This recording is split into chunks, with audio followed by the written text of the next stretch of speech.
Oi, quarto ano! Agora nossa aula de história, mas antes de começar, vamos lá? Peguem o material, coloca lápis, caderno, borracha ou livro em cima da mesa que a aula vai começar. A prova vai estar falando as páginas para que vocês possam identificar os conteúdos no livro e posteriormente vocês irão realizar as atividades. Vamos lá?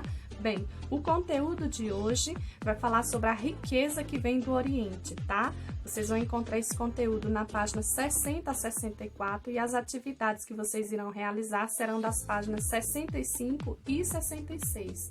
Bem, gente, falar um pouco sobre a história do Brasil é falar também na questão das grandes navegações que aconteciam naquele período, quando eles começaram a passar por um processo de evolução e sentiram a necessidade de buscar riquezas fora.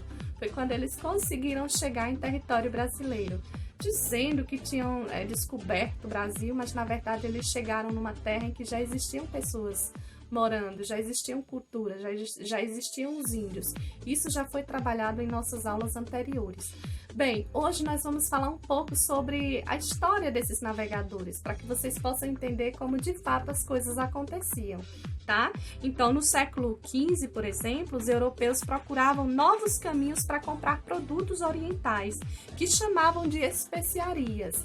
Naquele momento, essas especiarias eram muito importantes e por isso eles desejavam ter e acabavam saindo para buscar fora, porque naquela região que eles viviam não tinha, tá? Então, o que seriam essas especiarias? A pimenta, o cravo, a canela, o sal, o açúcar, o gengibre, a noz moscada, tá? Então, além disso, buscavam também o domínio do comércio da seda, porcelanas, tapetes, pedras preciosas, tudo que acumulasse riqueza, eles faziam questão de estar adquirindo.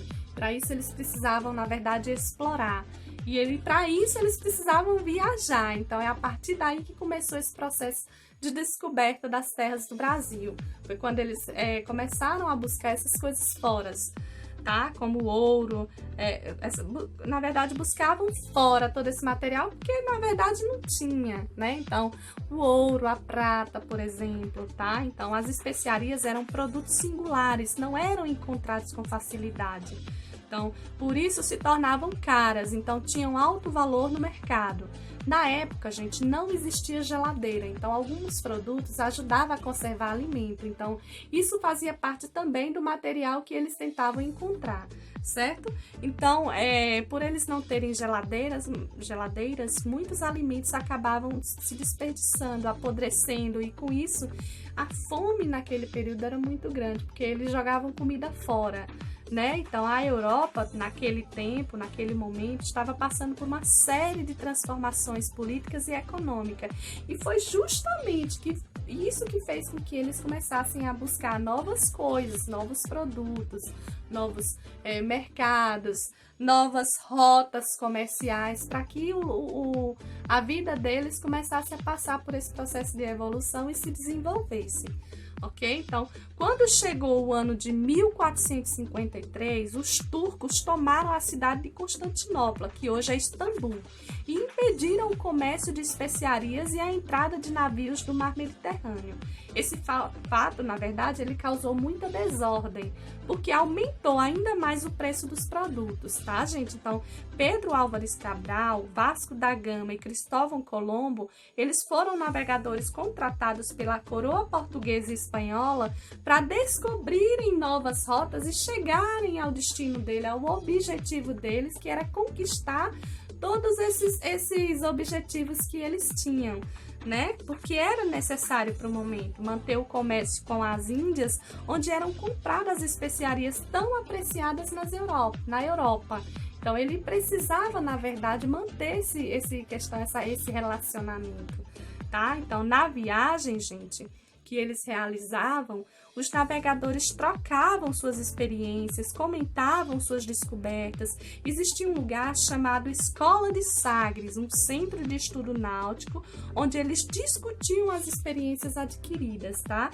Nesse centro foi desenvolvido várias técnicas de navegação que facilitava essa viagem, esse processo de de contato que eles tinham para estar discutindo, quais as melhores técnicas, como chegar em alguns lugares. Então, tudo isso era muito bem elaborado, muito bem estudado dentro desses centros, ok?